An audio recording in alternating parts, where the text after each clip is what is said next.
Welcome to episode 10 of History and Shakers with B. Obilaboye. Don't forget to like, subscribe, and turn on your notification button. On today's episode, we're finding out that some people pass through history quietly, others arrive and alter its direction. She was not elected. She did not command troops. Yet, long after the power left Aso Rock, her influence remained. This is the story of Maryam Babangida, the first of our first ladies, and the woman who changed what the title meant forever. Maryam Ndidi Babangida ni Okogu was born on November 1st, 1948 in Asaba, present-day Delta State. Her roots told a story of unity long before Nigeria perfected the idea. Her father, Leonard Onwanoye Okogu, hailed from Asaba. Her mother, Ajia Asabe Alima Muhammad, was from present-day Niger State. From childhood, Maryam learned how to navigate different worlds. She attended primary schools in Asaba, then moved north to Queen Amina's College, Kaduna, an experience that shaped her confidence, discipline, and worldview. Her education did not stop there. She trained as a secretary at the Federal Training Center in Kaduna, earned a diploma in secretarial studies from LaSalle Extension University in Chicago, and later obtained a certificate in computer science from the NCR Institute in Lagos. Maryam was preparing herself long before the nation knew her name. On September 6, 1969, just before her 21st birthday, she married Major Ibrahim Badamasi Babangida. Together, they raised 4 children: Muhammad, Haminu, Aisha, and Alima. But theirs wasn't just a marriage. It was a partnership built on understanding, trust, and shared ambition. When Ibrahim Babangida became Nigeria's head of state in 1985, Maryam stepped into a role that had never truly been defined, and she transformed it. Between 1985 and 1993, Maryam Babangida turned the position of First Lady from a ceremonial presence into a platform for national action. In 1987, she launched her defining legacy, the Better Life Program for rural women. The program was bold in vision and practical in execution. It focused on rural women, described as the most sidelined, poorest, and most vulnerable in the nation. Through cooperatives, cottage industries, farms, gardens, markets, women's center, and social welfare initiatives, rural women were given visibility, dignity, and opportunity. Maryam Babangida championed women's issues with uncommon energy. She reached beyond Nigeria, engaging first ladies across Africa, urging them to recognize the influence they held and the responsibility that came with it. Her program changed how women were seen in national development and redefined the role of the first lady in Nigeria. Working closely with the National Council for Women's Society, NCWS, she helped rally support for major government programs, including the controversial Special Foreign Exchange Market (SFEM) reforms. She combined advocacy with presence, policy with poise. At the 1990 Better Life Fair, one journalist described her as a Roman empress on the throne, regal and resplendent in a stone-studded flowing outfit that defied description.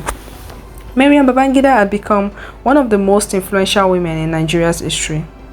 Many have argued that the foundations laid by the Better Life program directly influenced Nigeria's commitment to international conventions on the elimination of discrimination against women.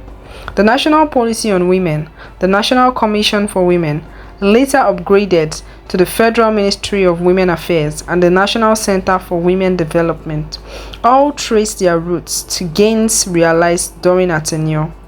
In 1993, the Maryam Babangida National Center for Women's Development was established to drive research, training, and women's self-emancipation. In 1988, she authored the book Homefront: Nigerian Army Officers and Their Wives. The book highlighted the invisible labor women perform in sustaining families, careers, and national institutions. It was a quiet assertion that the home, too, is a site of nation building. General Babangida once reflected on how their story began.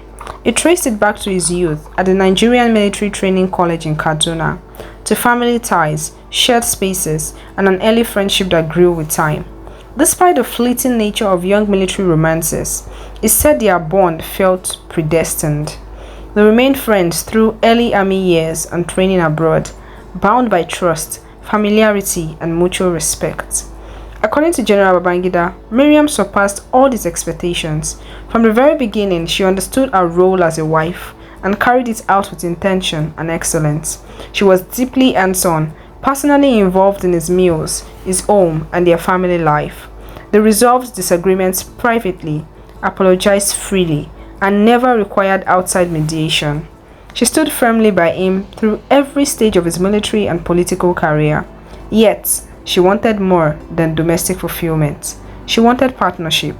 As he became Chief of Army Staff in 1983, Maryam found the space to show the country what he already knew, that she was a remarkable woman with clarity of purpose. As president of NAOA, the Nigerian Army Officers' Wives Association, she acted swiftly and decisively. She did not wait for permission. In the 1990s, after her husband stepped down from office, Maryam Babangida established El Amin International School. It began as a nursery and primary school and later expanded into a secondary school. Originally intended as an all-girls institution, it became co-educational to meet growing demand. El Amin emerged as one of the standout schools in northern Nigeria, preserving educational excellence at a time of decline. On December 27, 2009, Maryam Babangida passed away at the age of 61 after battling ovarian cancer in Los Angeles, California. Her husband was by her side. On March 19, 2020, her memory was immortalized with the commissioning of Maryam Babangida Way in Asaba. The Times of Nigeria described her as one of the greatest women in Africa today. Maryam Babangida did not merely occupy history, she shaped it. She changed how power looked, how womanhood was valued, and how leadership could serve. Her legacy lives in institutions, in policies, and in the lives of women whose stories were finally seen. This is History and Shakers with B. Urilabaye. Don't forget to like, share, and subscribe. Drop your thoughts in the comments below. We would like to know what exactly you're thinking.